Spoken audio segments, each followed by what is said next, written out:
Patrick, thank you so much for coming on the Easy Pray podcast today. Oh, it's great to be here. Thank you. So, can you give myself and the audience a little bit of background about who you are and what you do? Sure. Your origin story. Of course, the origins of Patrick. Yes, well, my name is Patrick McNamara. I'm a senior cybersecurity engineer for a global software company. The way I started was I started a degree program in cybersecurity, hoping to have that as a fallback career because I wanted to be a law enforcement officer.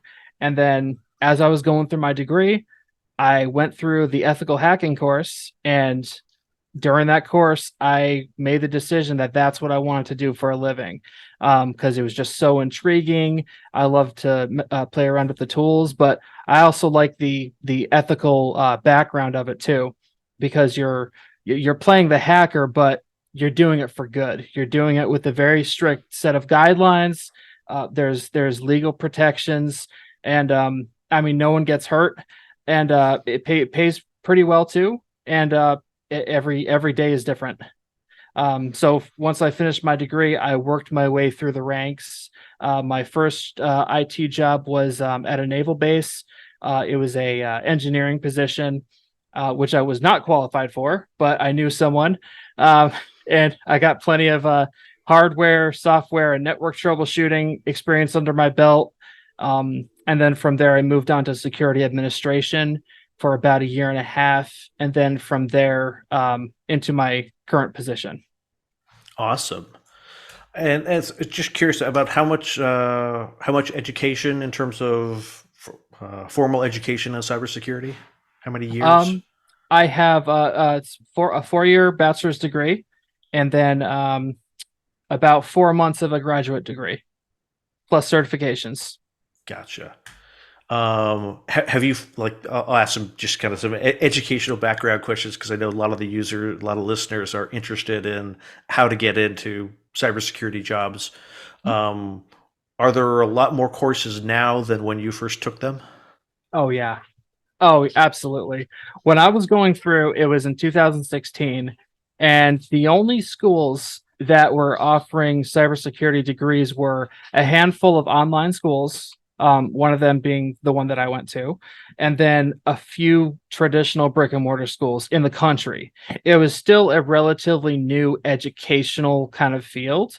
But now I look back on my degree, and the same one I got, and it's different. I mean, Yeah. some of the courses are the same, but they've added so many new courses, and they're still behind in terms of what I'm seeing today at my current job in the cyber landscape.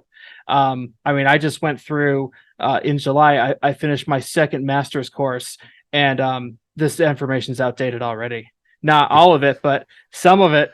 And I was like, I got ahead in the course, and I had to correct the professor a few times because he was contradicting himself. And I mean, I had to do a executive summary of a threat assessment, and obviously you have to dumb it down, and you have to speak in simple terms to management Yeah. and CIOs and CISOs. So that's what I gave him, and it wasn't good enough. It wasn't technical enough.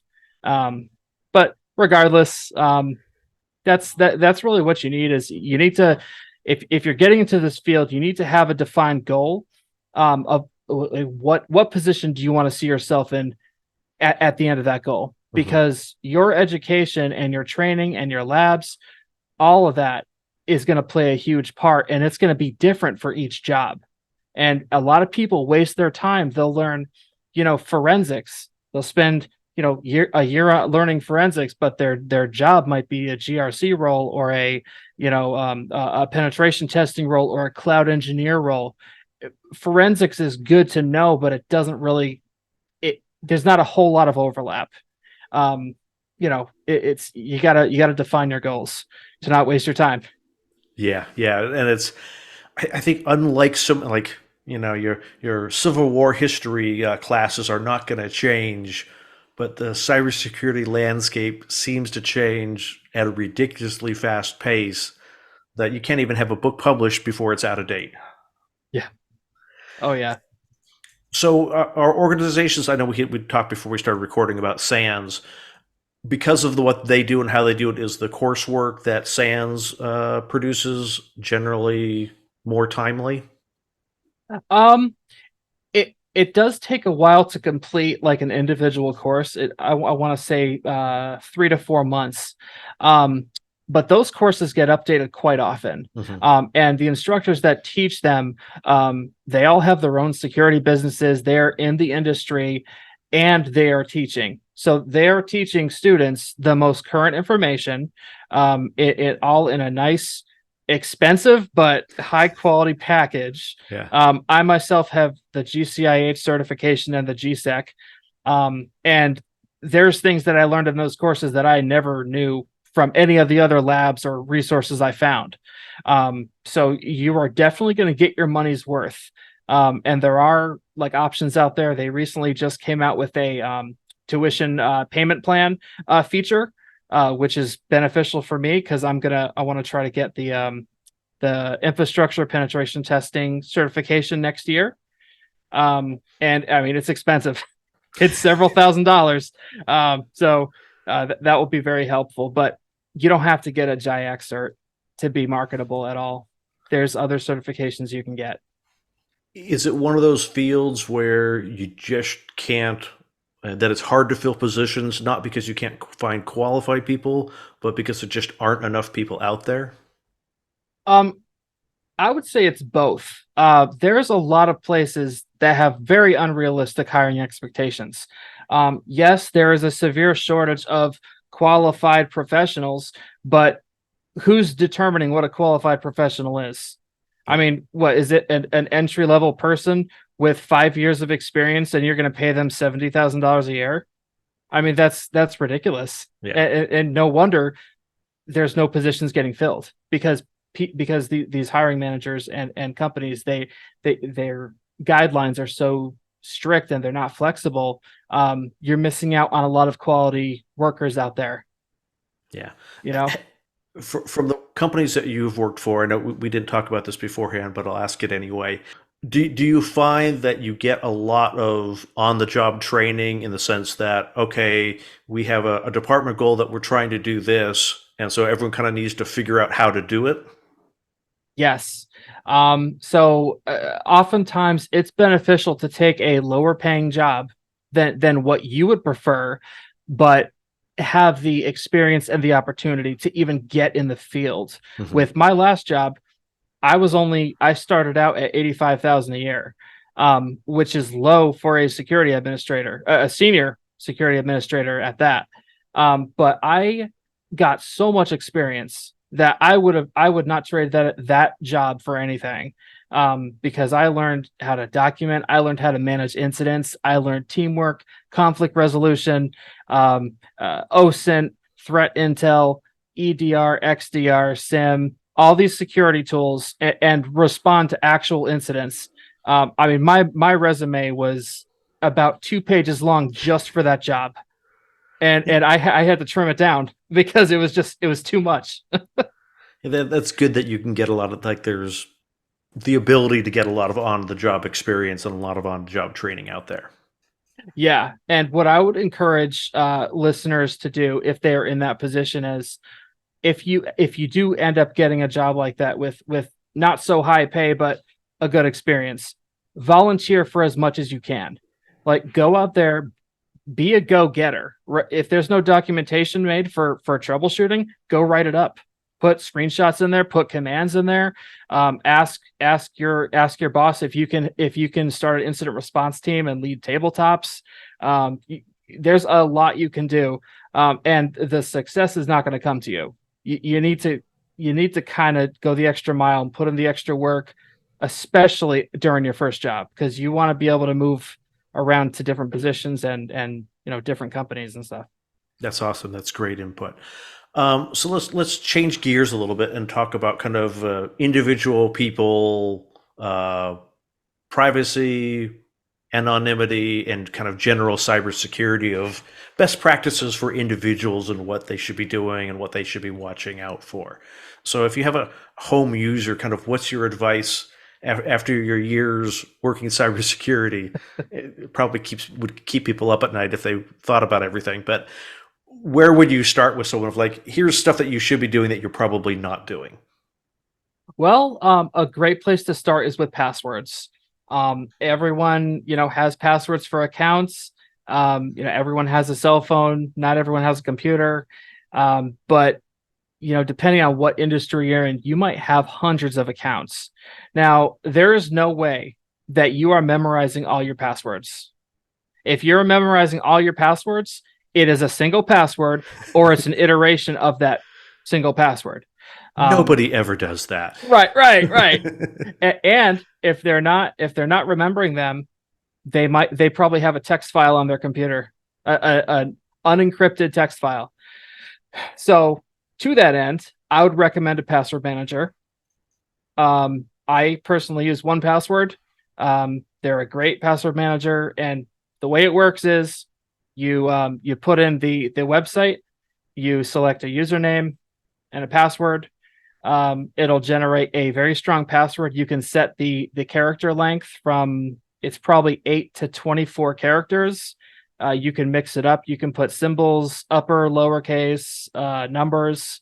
And I mean, you can access it on your phone. You can access it on your desktop, Mac, Linux, Windows.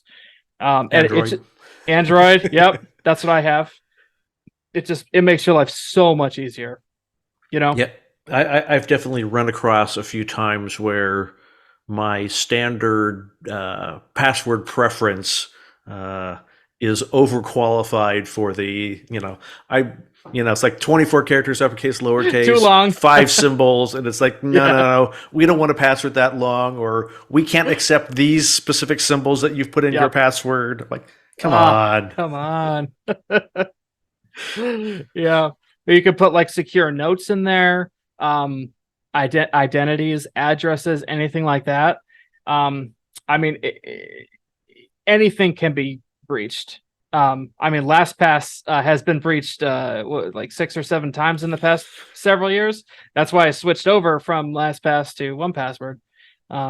So like you're never really truly safe, but Yeah.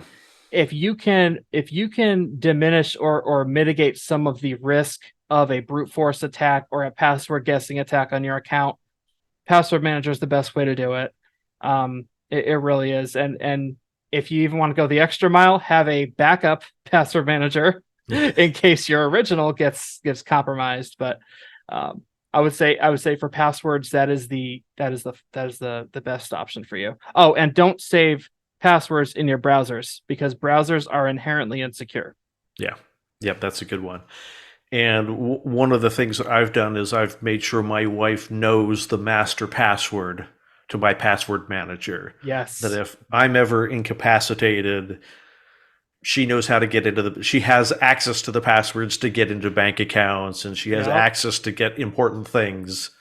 Mm-hmm. And she doesn't have to, find a 8 by 10 folder of 8,000 pages long full Oh, of passwords that have been oh, crossed out and replaced after every 6 months. that was my life a while back. A big notepad with my passwords on it. Yep. And I know some people that's how they do passwords. That they have a password book sitting at their desk at home where they write their passwords in. And like I might kind of joke and tease them about it, but honestly, it's a reasonably safe. If your computer gets compromised, they don't have access to the Right. password book sitting on your desk. Now, if the thief who comes into your house decides to steal your password book, you've got problems. Yeah. And I, I would tend that's a to agree slightly with you. different issue. But Yeah. I would rather have someone have a password book sitting on their desk than reusing that same password and adding one, two, three, or four after the end of it. Oh, yep. Yep. I mean, It's crazy. I can't tell you how many people that people have contacted me about, oh, someone got into my Facebook account. Can you help me get my Facebook account back? And it's like, okay, first, before we even address that, are you using the same password anywhere else? And they're like, oh, yeah, it's my email password. No. Oh, it's the same as my bank password. I'm like, Don't do that. no, no, no, don't ever do that. Oh man. So we've got a password management. What addition into password management should we be dealing with and doing? Um, I would like to touch on the connecting to public Wi-Fi Hmm. issue. So you go to your Starbucks, you go to your Holiday Inn, you have free Wi-Fi. Oftentimes, most of the time, there's no authentication. You just have to click a disclaimer saying you're not going to hack anybody, essentially, and then you got free Wi-Fi. Now, there's bad guys that will create fake access points with certain tools, and they will mask their access point, and they'll name it exactly what the hotel's Wi-Fi is named. So when a user, an unsuspecting user, will connect to what they think is the hotel Wi-Fi, they're actually connecting to the attack machine. Hmm. So then the attack machine is connected to the hotel Wi-Fi, so they have a connection. But essentially, the victim's traffic will flow to and from the attack machine before hitting, like, say, Yahoo or Facebook or whatever. But the point is, credentials, files, identities are going to the attacker first.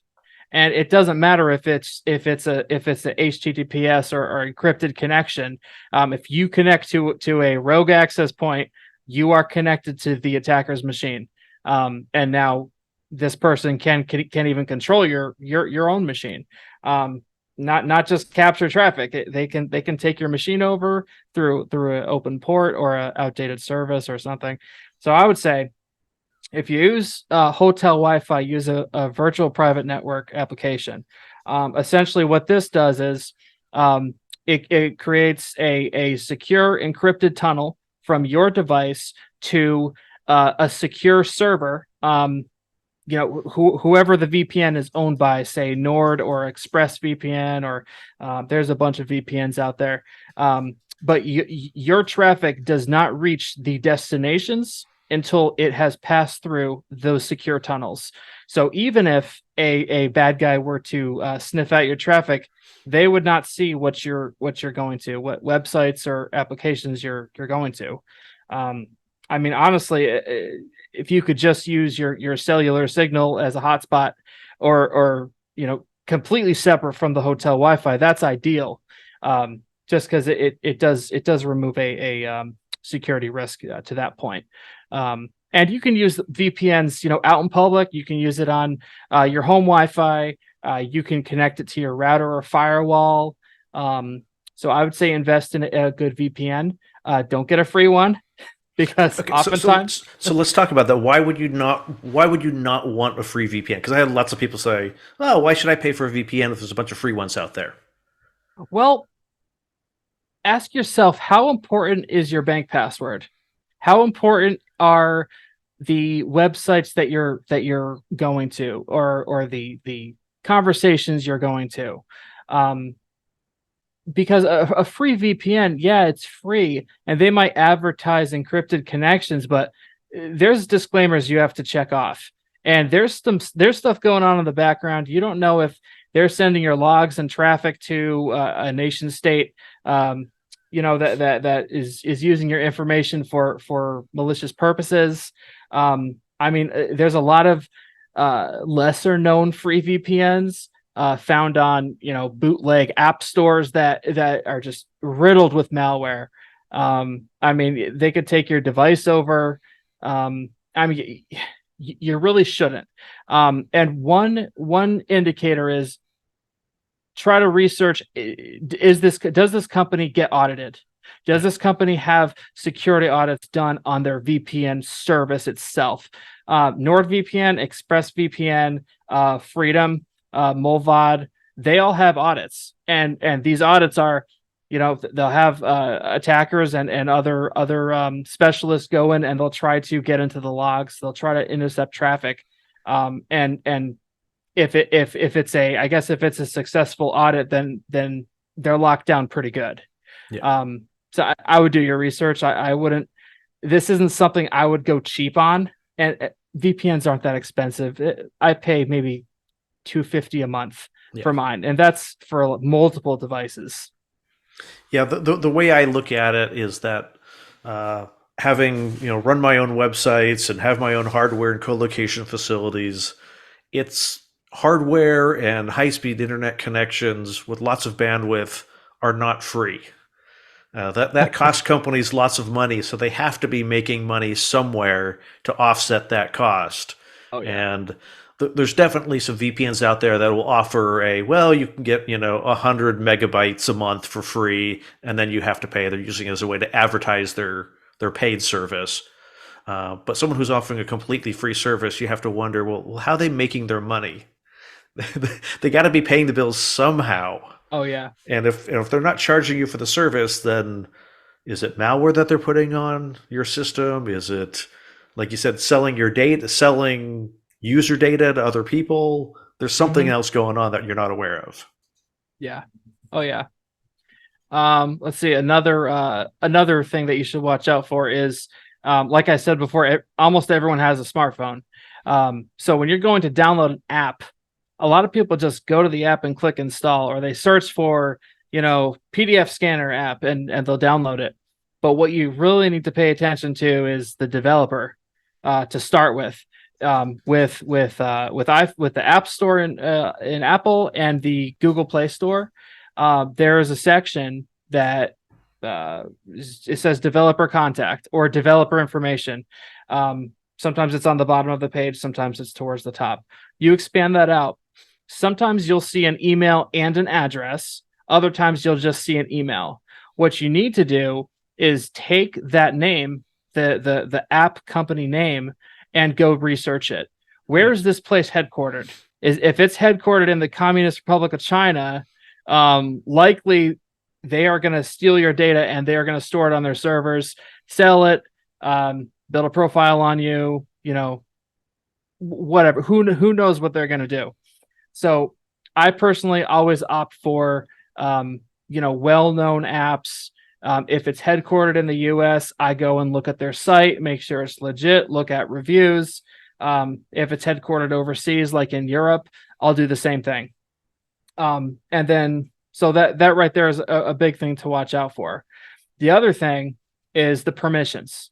Yeah. That's one that goes over a lot of people's heads, because the permissions are basically what an app is going to require from your device to run, function, or give the best user experience.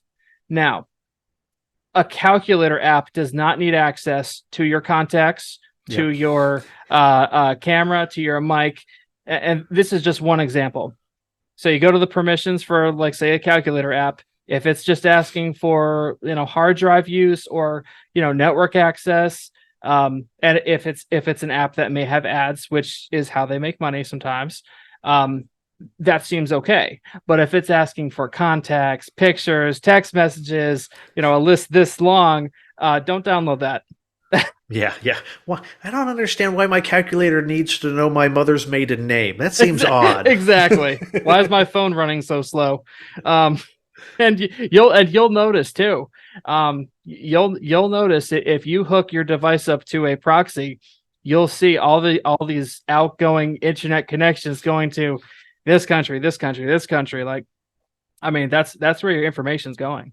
So, I was to say, but it's also important to know that's also part of the regular function. That I get lots of people who contact me who, oh my gosh, my phone is connecting to this IP address. So what's this Amazon AWS thing? Oh my gosh, right. they're attacking my computer. Well, no, there's lots of legitimate connections going on, but there's definitely, if you do Yes. that, you'll see a lot of stuff that you don't understand, and that can be dangerous in and of itself.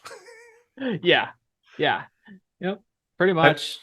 And I've also seen it, particularly, I think the most recent one that I think of is when ChatGPT became popular.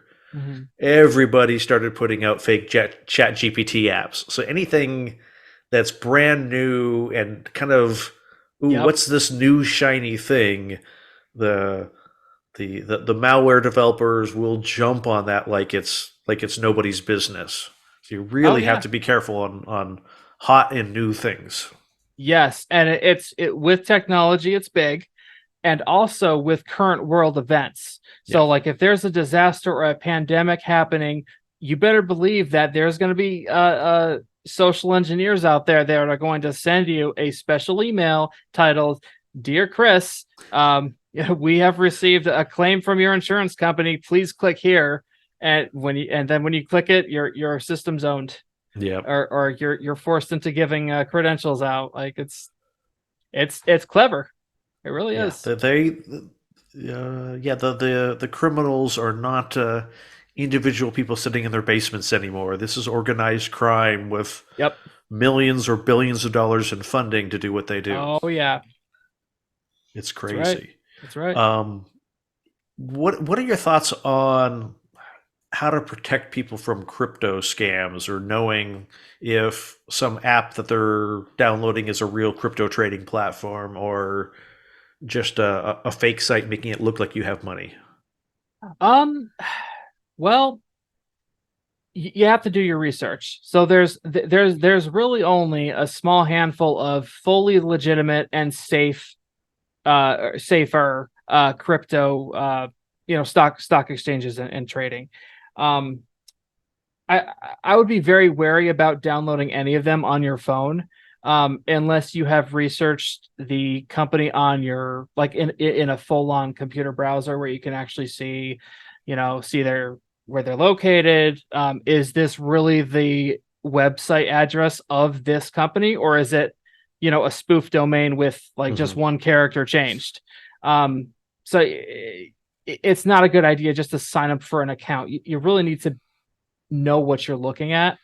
Um, I would not download any crypto apps that are not mainstream, or that you get from let's say, a third party app store that Yeah. is, not Apple Play, not Google Play, not Samsung, something like Aptoid, or there's a few Asian app stores that are riddled with apps just full of malware.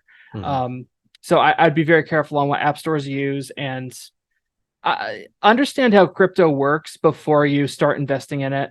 Because I mean, I tried it, and each cryptocurrency is for a different project, and understanding that just takes hours. So I mean, paying someone to do it for you might be a better option that understands all that better. I'm certainly not comfortable doing it myself.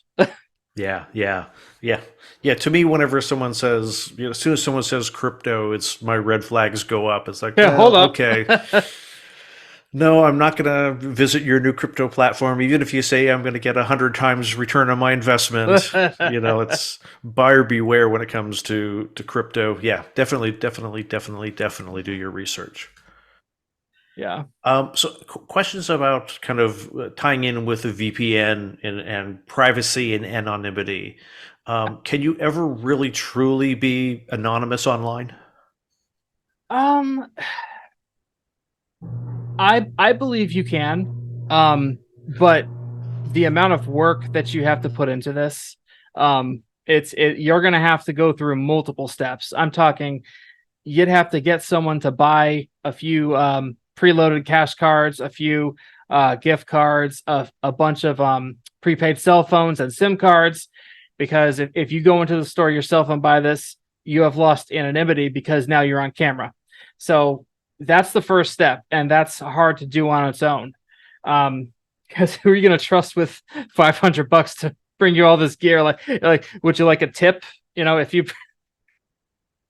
So that's the first thing. And you hope that they're not willing to disclose who gave them the money. Exactly.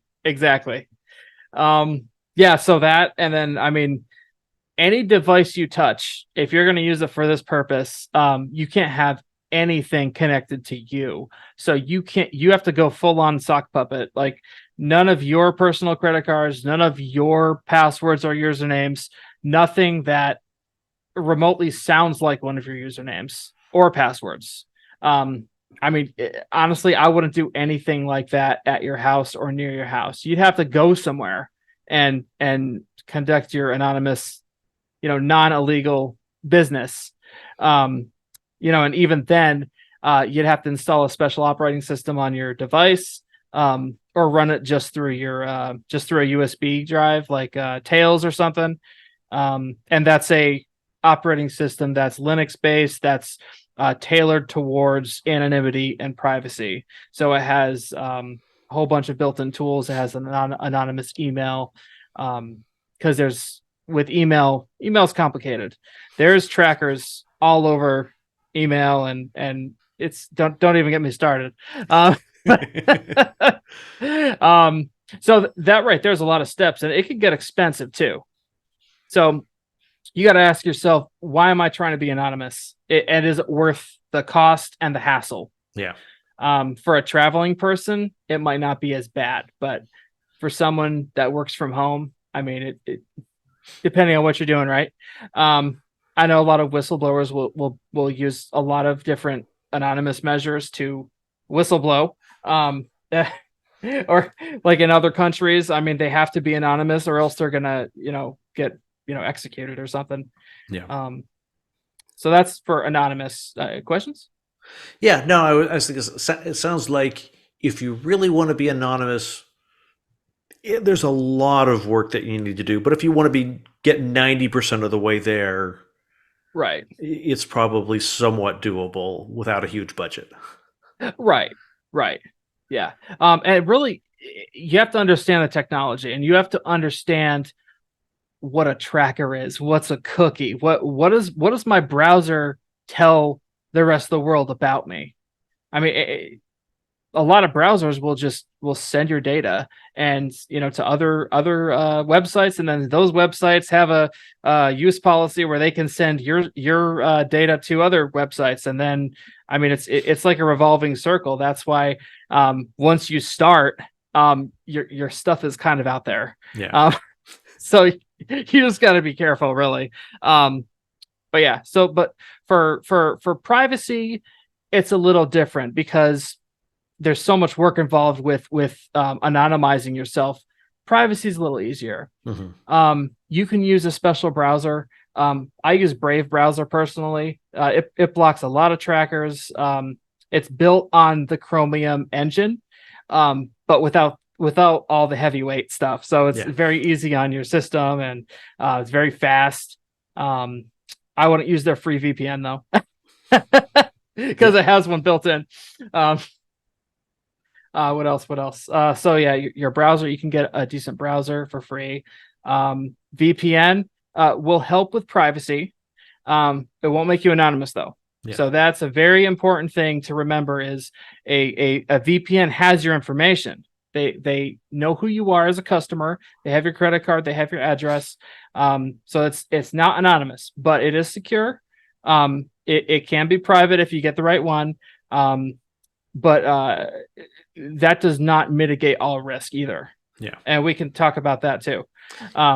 Yeah. Let's talk about that, because I think a lot of times people think this using a VPN is this one magical tool that keeps me 100% safe online. What is it going to keep you safe from, and what is it not going to keep you safe from?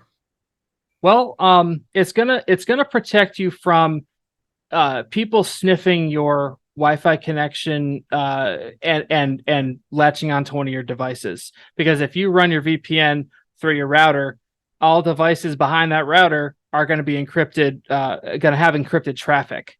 Now that covers the traffic part of it. So your data is encrypted. People can't see what you're doing. But there's physical attacks too. Someone can plug a hard USB drive into your computer with malware that installs spyware or something like that. There's RFID attacks. There's Bluetooth attacks. There's NFC attacks. There's airdrop attacks. I mean, there's special malware for each of these types of attacks. I mean, all like usually have to be within proximity, but picture the scenario: you're at a club or you're at Starbucks and you have someone behind you.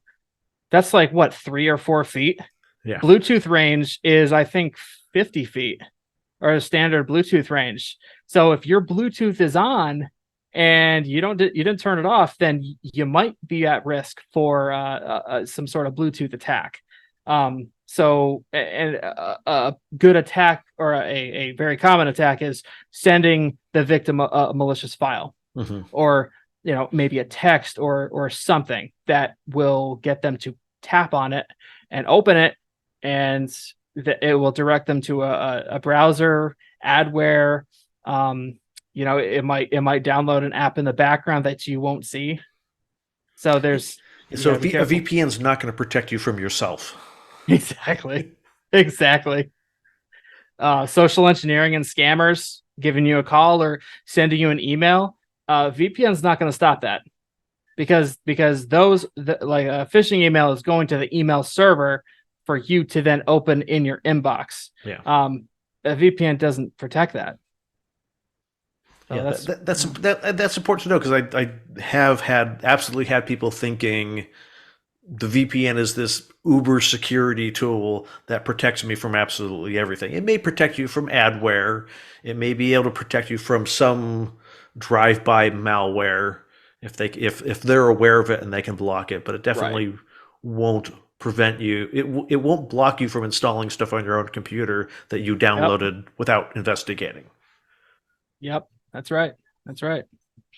And yeah, and viruses on physical stuff touching your computer. Yeah. Oh yeah. Yep. All sorts of goodies here. All all sorts of sorts all goodies. sorts of nice surprises. And what's interesting is a newer technique that the criminals are using is it's called fileless malware, and it's a piece of malware that's actually embedded in legitimate software that's been compromised. So Mm-hmm. when you go to download, just for instance, Adobe, if Adobe was compromised recently, or that site that you were downloading it from, it could have malware in it, and then when you download it, your antivirus, your native antivirus on your device, it might not pick it up because the signature could have changed, or it's too new, or it's even spoofed to make it seem like it is the legitimate program. And once you're downloading a seemingly harmless piece of software and you launch it, your system is owned, and you might start to see ads, you might start to see your browser acting funny, um, you know, a whole bunch of things. They call that a supply chain attack, if I'm not mistaken. That's right. That's right. I've had that happen to. Gosh, it's been quite a few years. It happened to my website. I got an email from someone saying, "Hey, why is your website doing crypto mining in my browser?" I'm like, oh, I wouldn't be doing that. Yeah, so it's just running a little JavaScript on the client. Every single client who visits the website starts running a little bit of JavaScript that does cryptocurrency mining, tiny fraction of a piece on everybody's machine. But I'm like, no, that's not something I'm doing. And I start digging into it, and it's like, well, it's my server hasn't been compromised. None of the files on on my machines have been compromised, and I just start turning off, third-party tool providers, and Uh, one of my ad platform providers, somewhere in their supply chain, oh, someone was able to insert cryptocurrency mining. So they weren't even aware. It wasn't even theirs. It was three or four, steps down the process where some library at GitHub got compromised right. and had a cryptocurrency miner in it. So it's not even always intentional stuff where this happens. It could be Right. purely unintentional, and like Adobe relies on some public library somewhere and it got compromised. Yep. Yeah, Oh yeah. it makes you nervous about installing anything. Yeah. Oh yeah. Yeah. And there's only so much you can do, I mean, someone with a VPN and good antivirus and good security awareness and stuff, but they can still fall victim to a supply chain Yeah, attack, because chances are they probably have a bunch of software on their computer if they're that knowledgeable on tech anyways. But I mean, I have a ton of programs too, but I constantly have antivirus running in the background, but I know I'm not 100% safe. yeah. To me, that's always a good place to operate from, is to not assume that you're 100% safe, and to kind of work from the position of, okay, so if I'm not safe, what does that mean if I have to wipe my computer or replace it? How do I get my stuff back? How do I Well, get back to where I was? and that's a headache. If you don't back anything up, if you don't make images of your computer, I mean, I'm not telling everyone to be, Geek Squad guru, but I mean, you should at least know how to back your data up.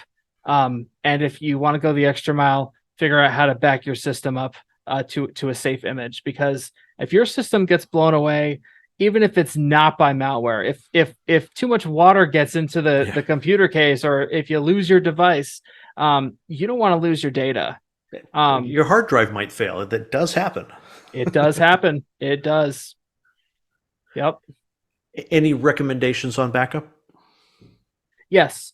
So Microsoft OneDrive has a very nice backup.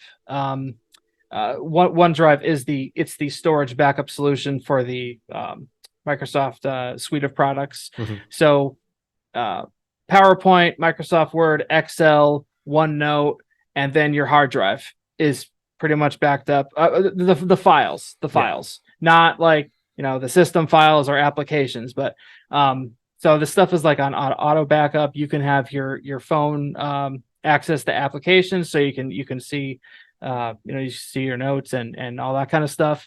Backblaze, I really like Backblaze because that will actually back up your full hard drives constantly, and then anything connected to the device that you register.